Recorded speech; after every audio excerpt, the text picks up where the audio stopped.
오늘 에스겔서 4장 1절부터 8절을 통하여서 누워있는 이야기, 정말 하나님의 이 에스겔, 하나님이 택하여 부르신 이 선지자를 통하여서 우리들에게 이 시대에 어떠한 메시지가 있는지 함께 바라보고 발견했으면 참 좋겠습니다. 김난도 교수가 쓴 2024년 트렌드 코리아라는 책이 있습니다.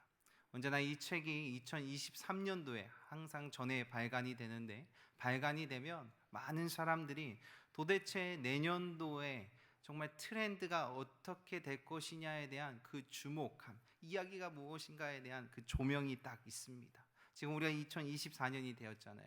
그래서 2024년도에 이 트렌드, 한국 이 사회의 어떠한 트렌드, 유행을 만들어 가겠는가 했을 때 가장 첫 번째로 뽑은 것이 이 분초 사회가 될 것이다 라고 이야기했습니다. 이 시간의 개념의 변화가 있을 것이고, 이 시간을 의식하고 인식하는 사람들의 변화, 사고가 있을 것이다 라고 얘기하고 있습니다. 이 시간의 분초 단위를 쪼개서 사용한다라는 것이죠. 그래서 이 시간의 개념이 이제는 소유의 경제에서 경험의 경제로 패러다임이 변할 것이다. 그래서 시간이 금이다라는 말이 현실화가 더 되었다라고 이야기하고 있습니다.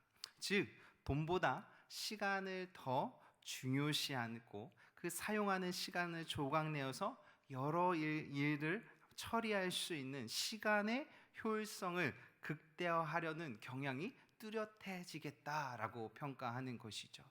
그래서 요즘 이 시대 사람들, 젊은 친구들 30대, 40대, 20대, 10대들을 보게 되면 참 많은 일들을 하죠. 우리 어른들이 보시기에는 우리가 젊었을 때에 하지 못했던 일들을 상상하지 못하도록 해내는 모습들을 보게 돼요. 그리고 그들을 부러워하십니까? 네, 그렇다고 또 부러워하지는 않는 것 같습니다. 네. 그러니까 이제 앞으로 그 세대를 보면 막 엄청 이제 쪼개서 막 시간을 타이트하게 효율적으로 사용하는 시대가 된다라는 것이죠. 그냥 단편적으로 예시를 들어보면, 네, 여기 이제 나이가 많으신 분들은 이제 TV를 딱 집에 들어가시면 어떻게 해요? 바로 딱 TV를 트시잖아요. 그래서 그냥 쭉 보시잖아요. 그냥 쫙 그냥 틀어놓고 쫙 보십니다. 요즘 젊은 친구들은 어떨까요? 안 봐요.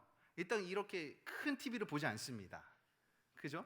큰 TV를 일단 보지 않고 다 요 딱 스마트폰 아니면 이렇게 탭 같은 거를 딱 보고 내가 보고 싶은 걸 찾기 시작하죠. 예. 그 우리가 공영방송에서 송출해주는 그 프레임에 묶이지 않습니다.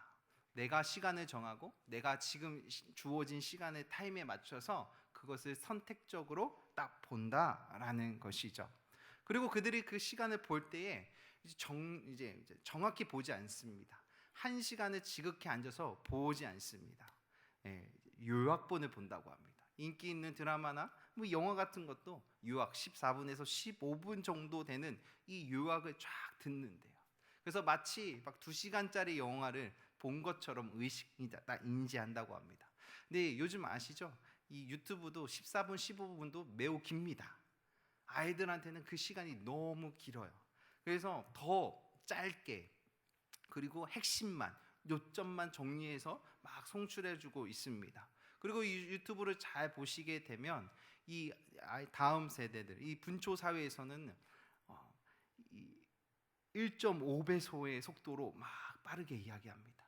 1배속이 우리가 평상시에 얘기하는 속도라면 그보다 좀 더 빠른 속도로 막 들려지고 있고, 유튜브를 자세히 보게 되면 이 끊어짐이 없습니다. 말에 제가 이렇게 말하다가 하고 다시 말하잖아요. 근데 유튜브가 알아서 그 순간 멈춤을 딱 줄여버려요. 그래서 자연스럽게 그 말이 다다다닥 해서 많은 이 소리가 들려질 수 있도록 되어져 있다라는 것입니다. 이것이 좀 잘 갑자기 이해가 안 되시잖아요. 그래서 제가 10대 때에 제가 항상 한참 그 대중가요를 듣고 있을 때 저희 부모님이 이렇게 말씀하셨어요. 야, 뭐라고 하는 거야? 근데 저는 그 당시에 그걸 몰랐습니다. 나는 들리는데, 그 가사가 쏙쏙쏙 내 귀에 들리는데 왜 부모님은 안 들리지? 같은 귀를 가졌는데 왜 저는 안 들리실까? 근데 제가 요즘 이제 30대 끝자락에 서서 우리 10대 친구들의 노래를 듣잖아요. 예, 안 들립니다.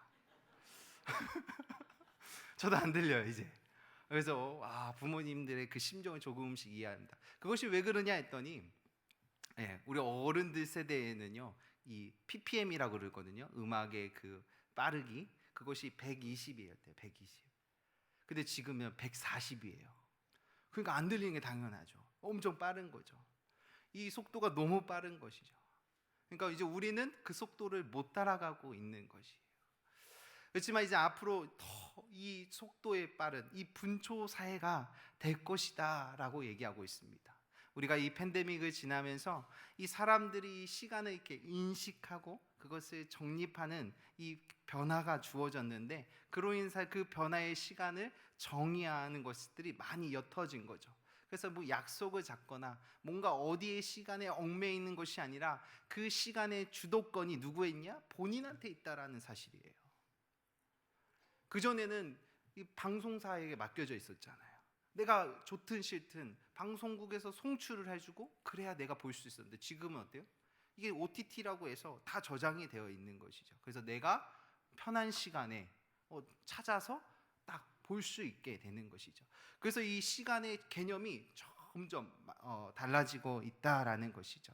그래서 이 변화된 이 시간의 정의가 점점 얕아지고, 이 시간의 대중화로 인하여서 개인의 시간에 사용할 수 있는 것에 대해서 많은 관심을 가지게 될 것이다라고 얘기하고 있습니다.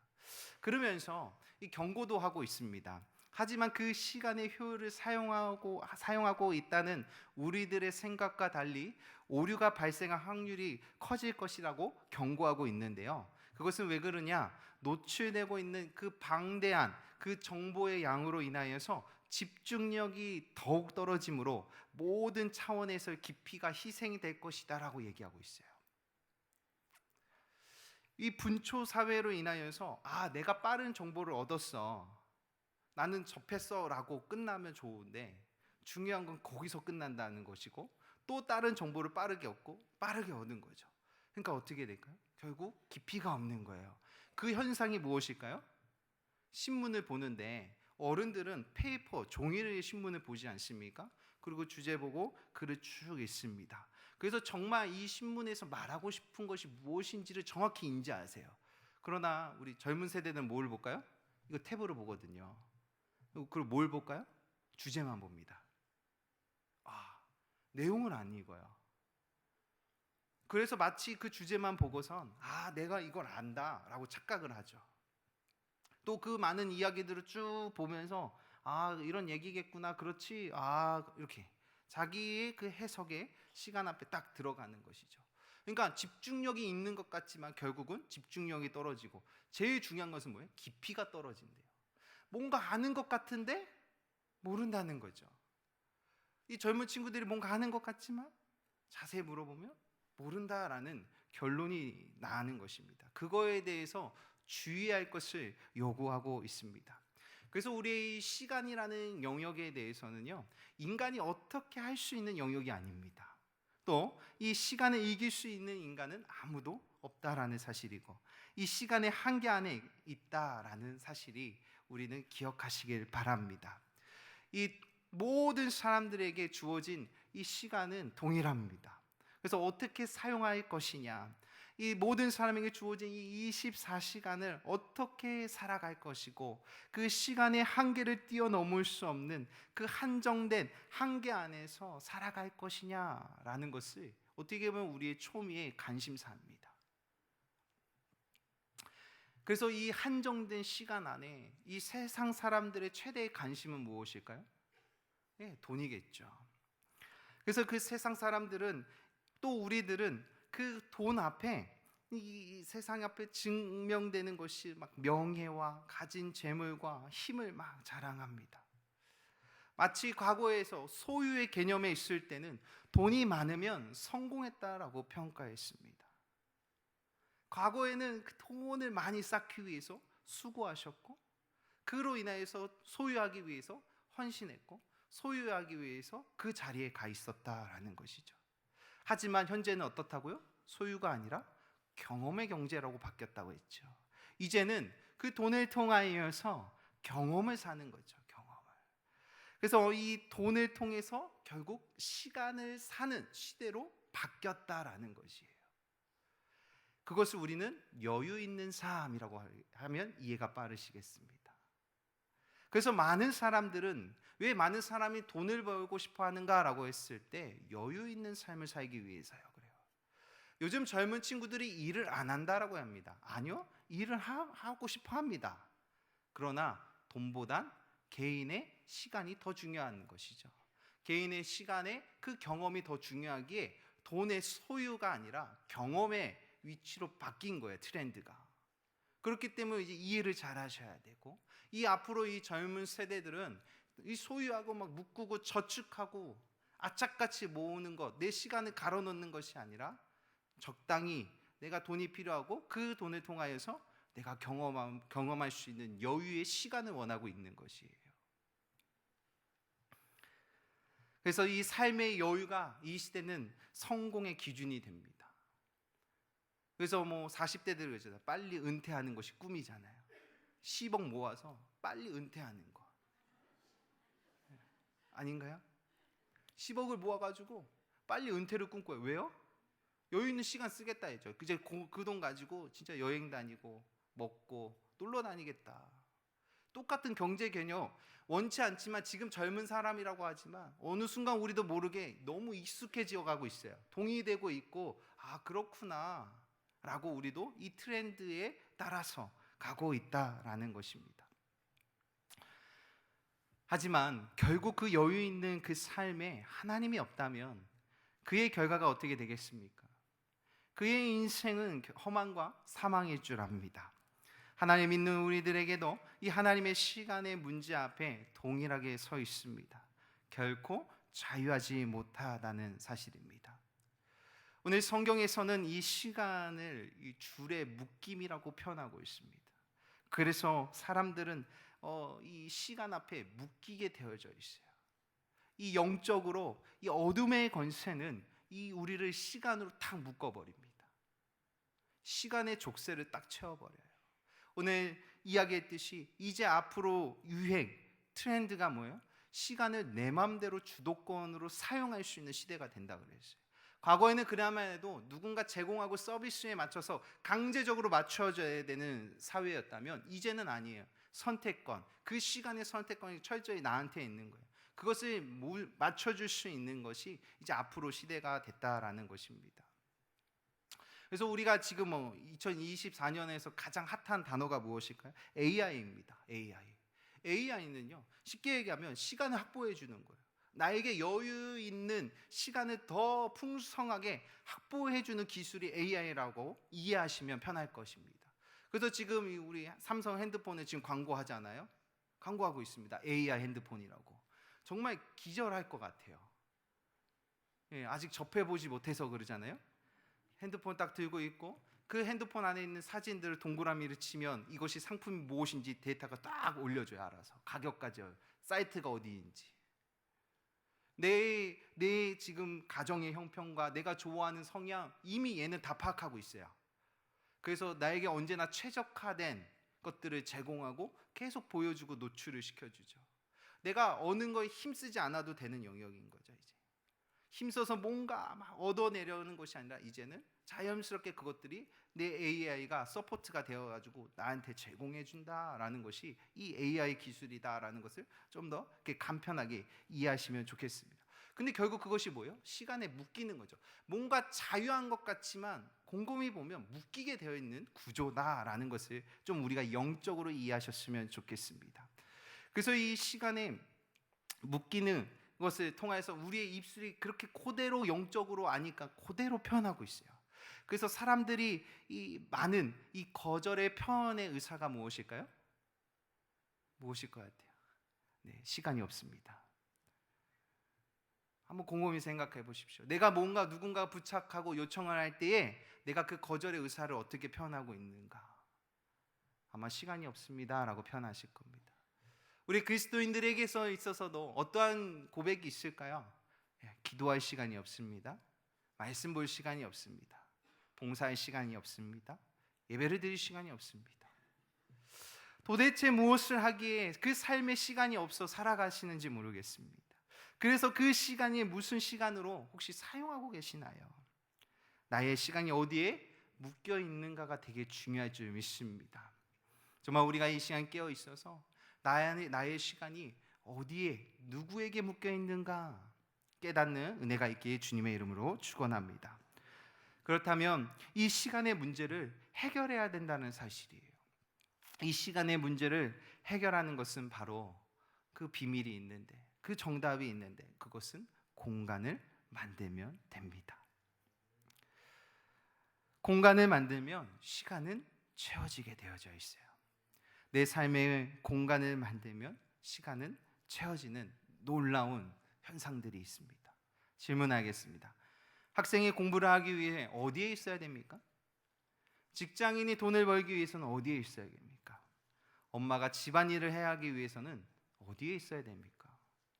네, 그 공간 안에 있어야 돼요. 그러면 그 시간이 자연스럽게 채워지는 원리가 있습니다. 공부를 아무리 안 하는 처음 하는 학생에게 첫 번째 요구되는 것이 있어요. 강제적으로 공간 안에 넣어놓고 앉히는 거예요. 그리고 그 공간 안에 머물게 하는 것입니다.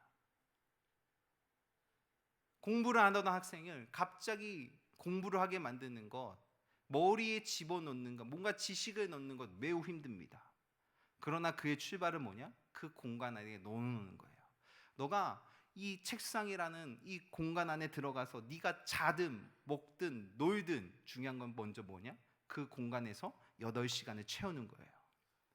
그러면 그것이 하루, 이틀, 3일, 4일 되면 뭐 할까요? 심심해서 책 보게 돼 있습니다.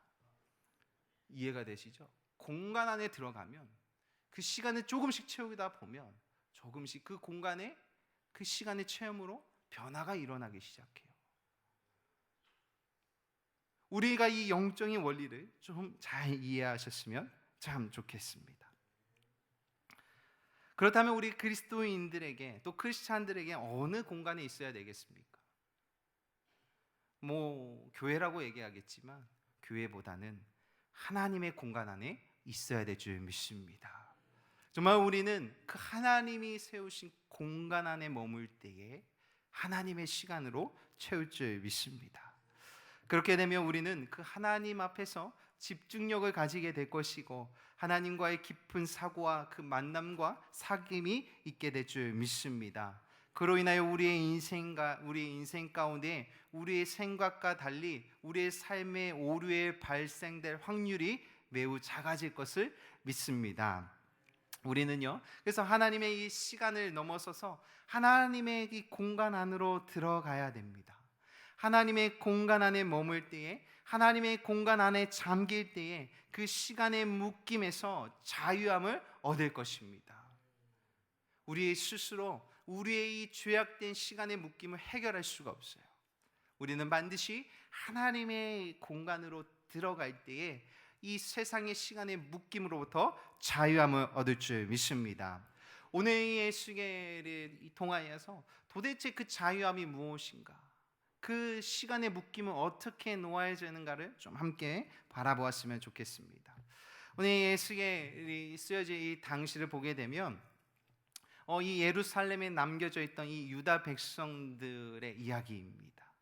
이 BC 605년 경에 또 BC 597년 경에 두 차례에 걸쳐서 이 포로로 끌려가게 돼요.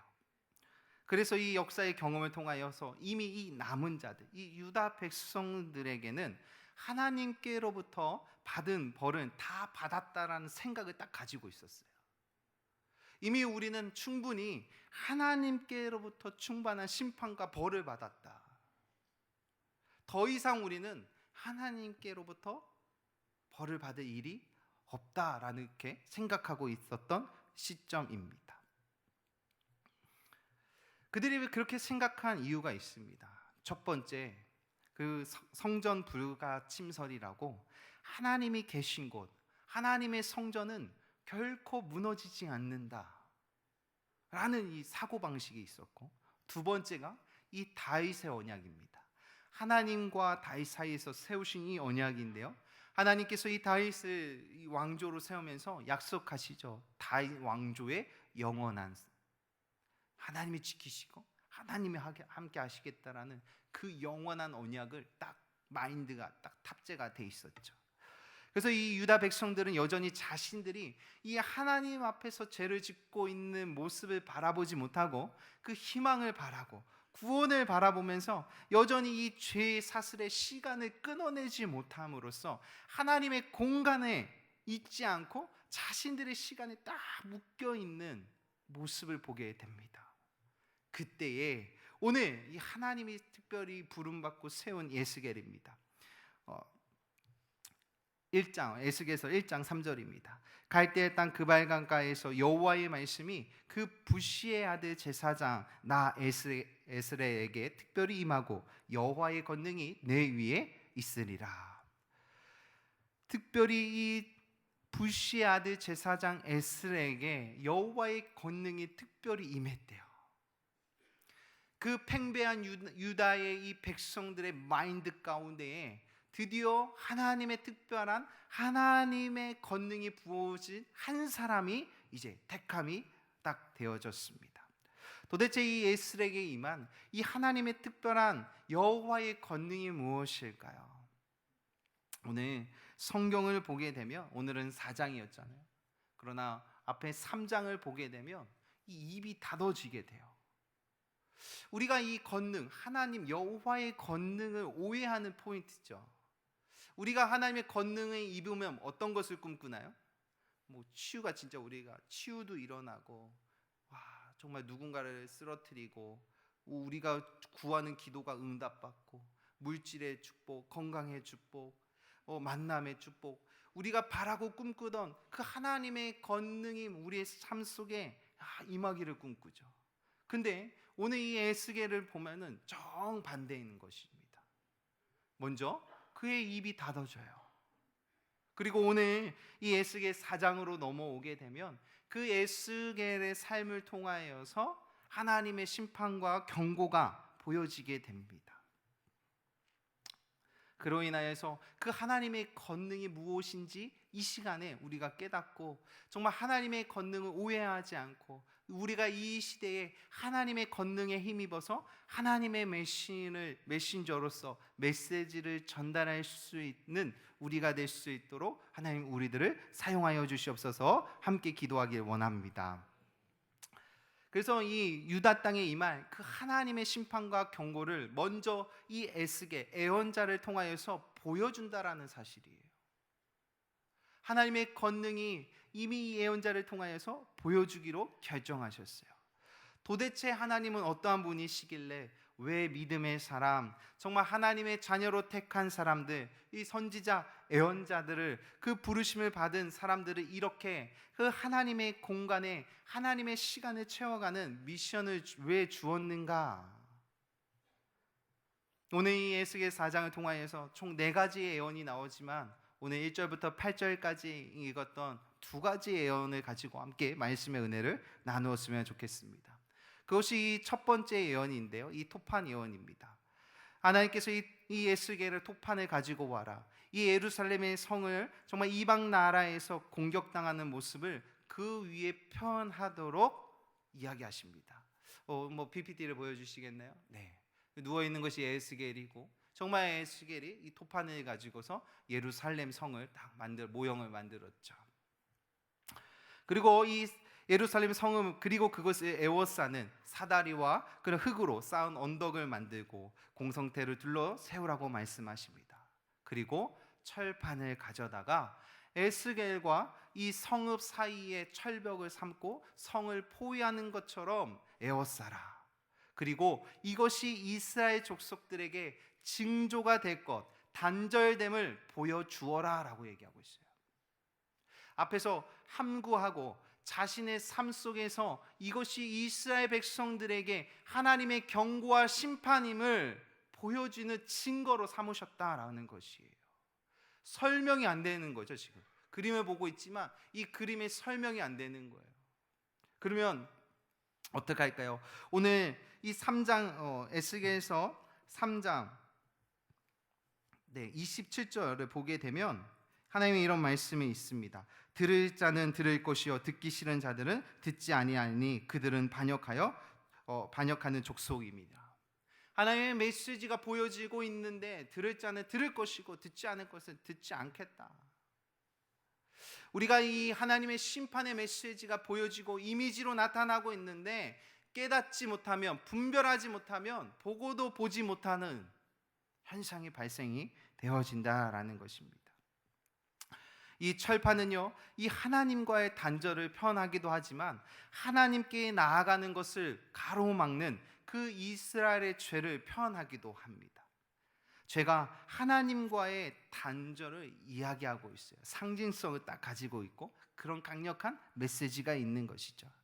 이 성전 불가침설의 이 사고방식이 탑재되어 있는 이 유다 백성들에게 하나님이 계신 곳, 하나님의 성전은 결코 무너지지 않는다라고 되어 있는 이 마인드를 흔드시는 거죠. 지금 그 무너지지 않은 이 성전이 이 유다의 백성들의 죄 앞에 하나님과의 단절을 가져오는 그 결과를 딱 보여주는 것입니다. 더 이상 이 예루살렘 섬과 유다의 백성들은 하나가 아님을 보여주고 있죠. 이 하나님 앞에 나갈 수 없다는 것이고, 죄를 해결하지 않고서는 그 철판을 거두지 않으면 예루살렘 성으로 갈 수 없다라는 것입니다. 하나님의 공간으로 들어갈 수 없다라는 것이에요. 우리가 원합니다. 하나님, 나도 더 이상 세상의 시간에 묶이고 싶지 않습니다. 하나님이 말씀하여 주셨습니다. 자유함을, 묶인 자를 해방함을. 근데요, 우리가 하나님의 그 공간으로 들어가기 위해서는 우리의 죄를 회개하셔야 됩니다. 이 예루살렘과 에스겔에 가로막고 있는 이 철판을 제거하셔야 돼요. 그것을 제거하지 않으면 결코 하나님의 공간, 예루살렘을 향하여서 그 공간에 들어갈 수 없다라는 것을 이야기하고 있어요. 두 번째가 이 고난의 잠자리의 예언입니다. 오늘 성경 4장 4절을 보게 되면 너는 또 오른쪽으로 누워서 이스라엘 족속의 죄악을 짊어질 것이다. 네가 눕는 날수대로 그 죄악을 담당할 것을 요구하고 있어요. 징표하고 있습니다. 그래서 5절을 보게 되면 내가 그들의 범죄한 횟수대로 내가 날수를 정하였는데 곧 390일이에요. 그리고 오른쪽으로 또 눕게 하시고 6절에 보면 눕게 하시고 40일을 누우게 합니다. 그래서 하루를 1년씩 계산하여서 이스라엘은 390년, 유다는 40년 동안에 그 죄악을, 하나님의 심판과 경고를 받게 됩니다. 그러나 오늘 에스겔은 뭐예요? 그 예언적으로 390일 더하기 40일, 430이라는 시간을 미리 겪게 하고 하나님께서 이 에스겔에게 담당시키셨다라는 것입니다. 오늘 하나님께서 이 에스겔에게 그 죄악을 담당할 것을 선포하고 있다라는 것이죠. 정말 우리에게 주어진 것들이 있습니다. 이 430일, 1년이 넘는 시간이잖아요.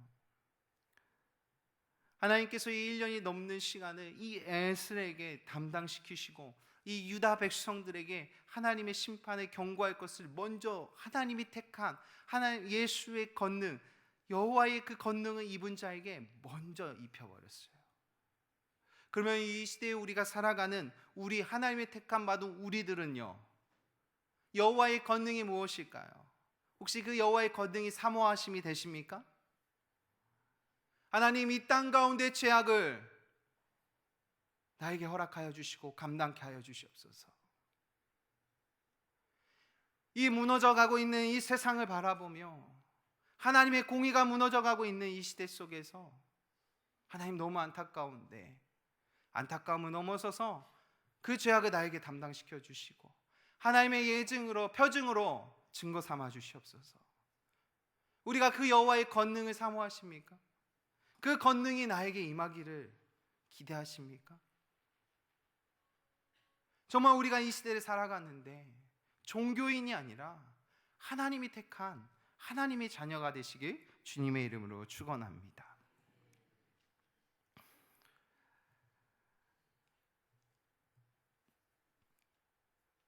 그리고 이 시간 속에서 오늘 8절을 보게 되면 내가 줄로 너를 동일이니 내가 하여 싸는 날에 끝나는 까지 몸을 이리저리 못 움직이게 하리라. 이 줄이라는 시간의 묶임을 딱 상징하고 있습니다. 그래서 너가 그 시간에 묶여 쓴 것을 상징적으로 표현해서 너가 아무리 몸을 트고 발악을 해도 절대로 움직이지 못하고 돌리지 못할 것이다. 그 심판을 피할 수 없을 것이라는 것을 선언하고 보여주고 있습니다.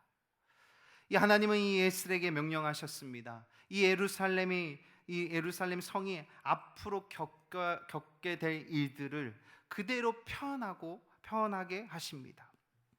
그리고 에스겔 선지자가 이스라엘이 겪을 고통을 스스로 겪으며 증거가 되라고 말씀하고 계시죠. 우리가 그래서 이 430일이라는 시간을, 이 일을 또 성경에서는 1년처럼 하면 430년이잖아요. 그러면 430년이라고 했을 때 우리가 느낌이 오는 또 하나의 사건이 있습니다.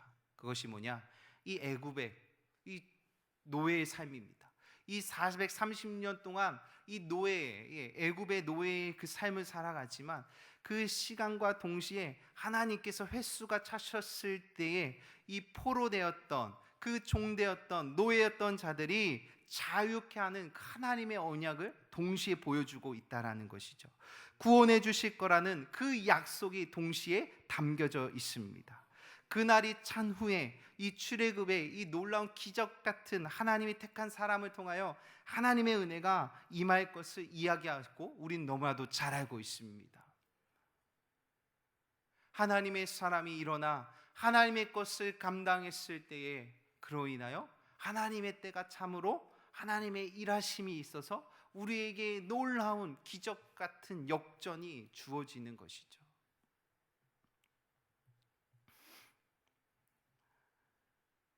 우리가 이 영적으로 시간의 묶임에 대해서 얘기했잖아요. 이 에스겔의 이 상징성이 지금 엄청난 임팩트가 있지만 우리는 그 시간이란 죄의 묶임에서 우리는 결코 자유할 수는 없지만 우리는 채우고 이기시는 그 하나님의 공간으로 들어야 될 줄 믿습니다. 이 하나님의 공간으로 들어갈 때 우리는 반드시 하나님의 시간을 채울 수 있을 것을 믿습니다.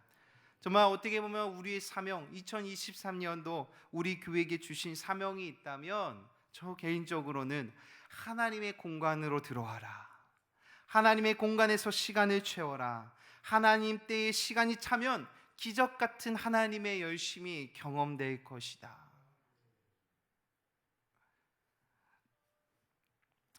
그로 인해서 이 시대를 향하여 하나님의 말씀을 대언하라는 것이 우리의 사명일 줄 믿습니다. 우리가 분초 사회를 살아간다 그랬어요. 시간이 없다. 시간이 없는 삶을 살아가고 있어요. 근데 시간이 없는 것이 아니죠. 왜요? 누구나 동일한 24시간이라는 시간이 주어졌다고 했잖아요. 누구는 25시간 쓰고 누구는 23시간을 쓰는 게 아닙니다. 동일하게 24시간이라는 이 하루의 시간을 주어졌는데 어디에 그 시간이 묶여 있냐가 중요한 것이죠. 정말 하나님의 공간에 들어와 하나님의 시간으로 채워졌을 때에 그것이 우리의 삶에 하나님의 말씀의 대언의 능력이 될 줄 믿습니다. 세상을 흔들어 깨워 돌이키지 않는 한 사람이 있을지라도 단 한 사람이라도 구원하고자 하시는 그 하나님의 뜻이 있기 때문에 우리는 이 시대를 향하여서 동일하게 우리를 부르셨고 세우셨다라는 사실입니다. 우리가 그 세상을 향하여서 이 하나님의 말씀을 선포하고 하나님의 말씀을 전하는 것이 우리의 부르심일 줄 믿습니다. 주님께서 택하신 백성들이 있고 그리고 주님의 말씀 앞에 경청할 자들은 반드시 있기 때문에 우리는 때를 얻든지 못 얻든지 그들이 듣든지 아니 듣든지 상관없이 우리는 그 하나님의 메시지를 전하는 메신저로 부르심을 받은 사람들입니다. 에스겔은 그 하나님의 공간에 하나님의 시간에 묶임이 되어서 이 유다 백성들을 향하여서 메시지를 전하고 있죠. 누워서요. 누워서 묶여서. 우리 또한 그 하나님의 공간과 시간에 묶임이 되어 세상을 향하여서 메시지가 되길 원합니다. 정말 우리도 하나님의 결박에 묶이셔야 돼요. 세상의 그 심판, 하나님의 이 경고의 메시지, 그 죄들, 그들의 죄를 우리가 담당할 수 있는 하나님의 권능을 사모하시길 바랍니다. 이게 우리의 마음대로 되겠습니까? 결코 그렇지 않습니다. 오늘 시편 23편 4절입니다. 내가 이 사망의 음침한 골짜기로 다닐지라도 해를 두려워하지 않는 것은 주께서 나와 함께 하심이라. 주의 지팡이와 막대기가 나를 안위하시나이다. 다윗의 고백입니다. 좀 이것을 좀 새 번역으로 제가 읽어드리도록 하겠습니다. 내가 죽음의 그림자가 드리운 골짜기를 지날 때라도 악한 것을 두려워하지 않는 이유는 주께서 나와 함께 계시기 때문입니다. 주의 지팡이와 막대기가 나를 지키시고 보호하십니다. 시간에 묶여 하나님의 공간 안에 들어가지 못하는 상황에서 고백하는 것이 아니라 이 다윗은 하나님의 공간에서 시간의 자유함을 경험하는 이 다윗의 고백일 줄 믿습니다. 이 다윗이 이 하나님의 공간에 머물 수 있었던, 또 하나님의 그 시간을 채워감에 있었던 이유가 무엇일까요?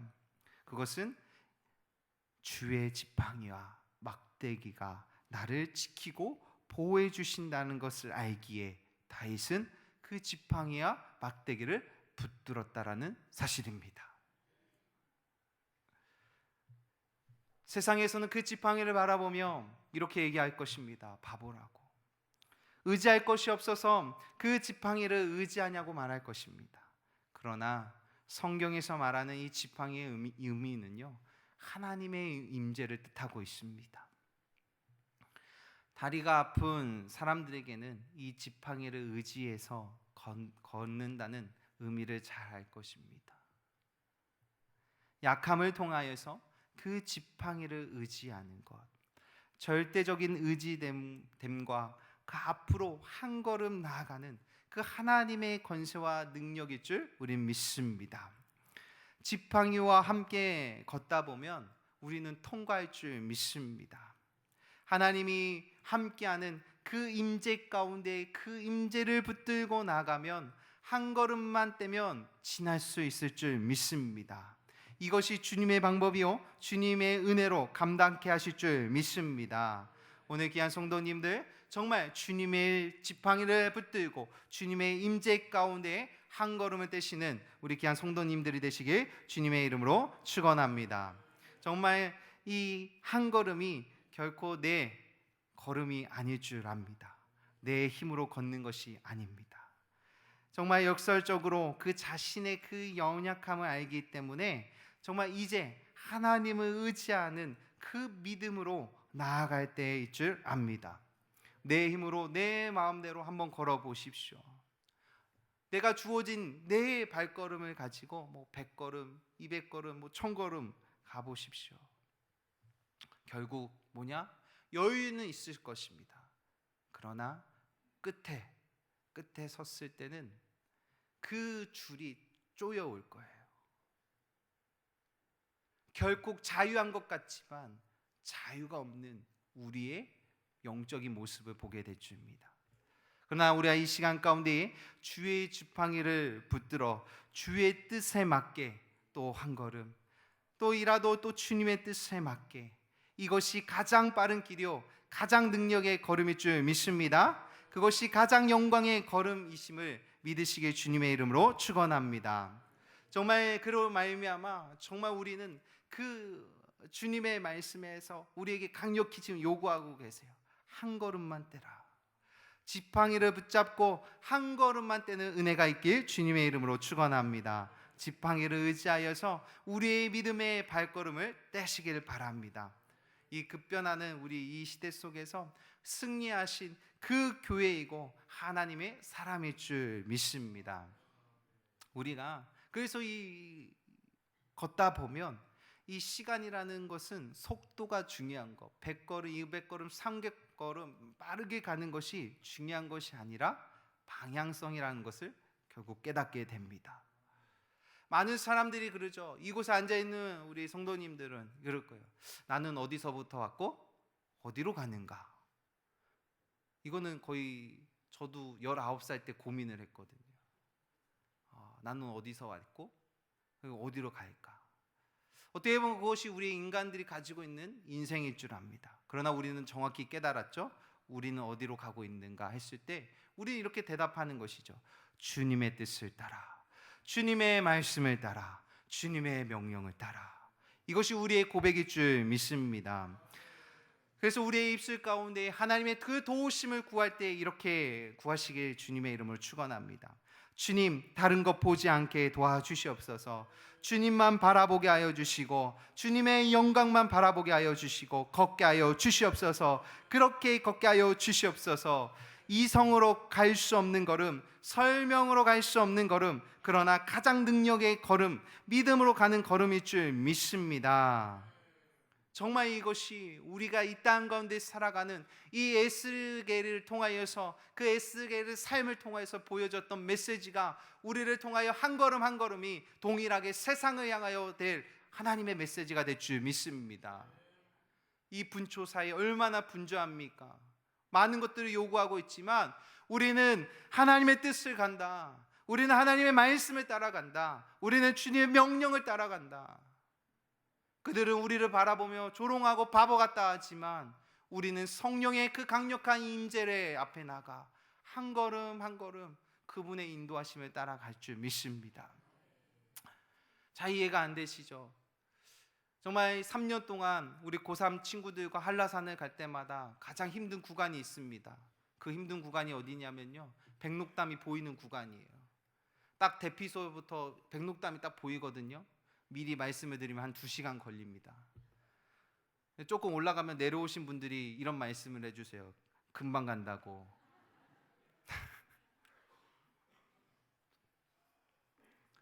결코 금방 가지는 않습니다. 근데 이미 4시간을 걸어왔잖아요. 그러니까 아이들이 너무 힘들어요. 그때 제가 우리 아이들에게 이런 말을 해요. 발만 들어. 그 몸은 갈 거야. 집중해서 발만 들어. 신앙생활도 동일한 것 같습니다. 하나님, 저 더 이상 시간이 없어서 뭔가 못해요. 하나님, 너무 견디기가 힘들어요. 저 지금까지 많이 수고했잖아요. 그때요, 정말 이렇게 얘기합니다. 발만 들어. 집중하고 발만 들어. 그러면 몸은 갈 거야. 하나님의 공간 안에 머물게 되면 하나님의 시간으로 채워지는 것은 너무나도 당연한 것입니다. 우리 귀한 성도님들, 정말 우리가 2024년도를 우리가 멋지게 시작하였습니다. 정말 또 선포도 되어지고 있어요. 정말 우리가 2024년을 시작하면서 21일 새벽 작전 기도회가 진행되고 있잖아요. 이영환 목사님을 통하여서 치유받은 치유자, 정말 하나님의 그 믿음의 기도와 믿음의 명령과 믿음의 선포가 주어지고 있어요. 이 공간 안에서. 그리고 이 시간들이 채워졌을 때 하나님의 놀라운 기름 부으심이 있을 줄 믿습니다. 하나님의 그 능력이 우리들에게 경험이 될 줄 믿습니다. 근데 우리가 그것을 못 채우면 안 되거든요. 그래서 담임 목사님께서 아쉬워서 70일을 선포해 주셨습니다. 반드시 이 시대에 우리 송총 장로교회가 하나님이 세우신 공간 안에 하나님의 시간이 채워지면 놀라운 역사의 주역이 될 것이다.